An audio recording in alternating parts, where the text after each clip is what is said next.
Perkenalkan, saya Oktala Dwi Pahutauruk dari kelas I dengan NIM D1B021151.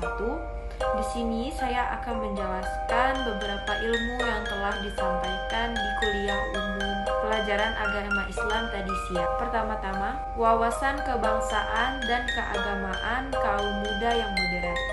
Materi tersebut disampaikan oleh Bapak Asrorun Niam Soleh.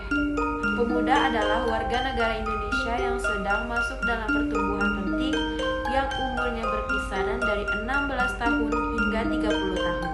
Sayangnya, di zaman yang modern ini masih banyak sekali radikalisme yang tumbuh cepat di warga kita.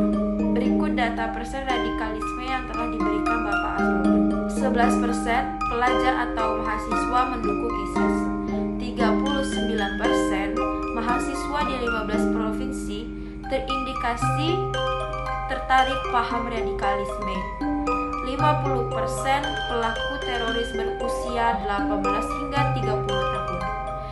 78% pelajar atau mahasiswa mengikuti akun berpotensi radikal. Dengan presentasi tersebut, kita dapat menyimpulkan bahwa pemuda dan pemudi dapat terkena radikalisme dengan mudahnya karena zaman yang sudah modern. Apalagi sekarang sudah ada sosial media yang menghubungkan kita terhadap semua yang ada di dunia. Kemudian yang menjadi masalah pada pemuda-pemudi kita adalah pornografi. Pornografi ini sangat mudah bagi pemuda-pemudi untuk dijangkau karena sudah banyak media yang menyediakan. Bahkan ada media yang khusus menayangkan pornografi. Berikut persentase pemuda-pemudi terhadap pornografi. 90% anak di Indonesia terpapar pornografi pada umur 19 tahun. 299.602. Internet Protokol Indonesia membuat konten pornografi melalui medsos. 1022 anak menjadi korban pornografi online dari tahun 2011 hingga 2014. 135 anak di Indonesia menjadi korban kekerasan seksual pada setiap bulannya.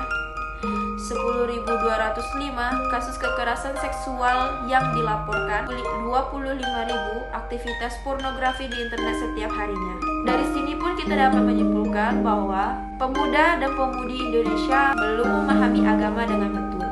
Moderasi itu adalah keseimbangan.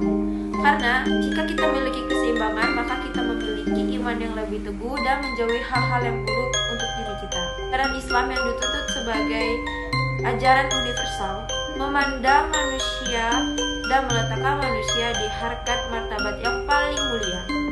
Di zaman sekarang, kita harus melakukan musyawarah untuk memodernisasikan atau mengglobalisasikan arus positif sesuai dengan ajaran agama Islam. Dan kita juga harus berdiskusi tentang nilai-nilai arus negatif yang harus kita hapus sesuai dengan ajaran agama Islam dalam menyatukan pendapat untuk memecahkan masalah. Perbedaan pendapat itu sangatlah wajar karena sebagai konsekuensi ijtihad. Namun di dalam berpendapat kita tidak boleh merasa kita yang paling benar. Ciri-ciri orang yang memiliki sifat paling benar dalam berpendapat, tidak mau berdialog, menganggap semua orang salah dan menganggap dirinya yang paling benar. Taswiyat al-manhaj atau penyamaan pola pikir masalah-masalah keagamaan. Dimungkinkannya perbedaan pendapat di kalangan umat Islam harus tidak diartikan sebagai kebebasan tanpa batas. Perbedaan yang dapat ditoleransi adalah perbedaan yang berada di masalah ikhtilaf atau wilayah perbedaan.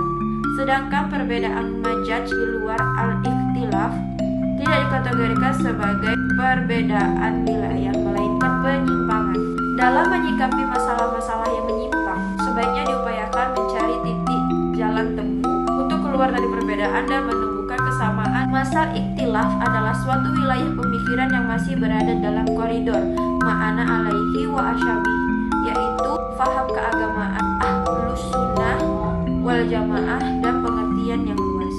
Dari sini kita dapat menyimpulkan bahwa radikalisme dan pornografi adalah pengaruh buruk bagi pemuda dan pemudi kita.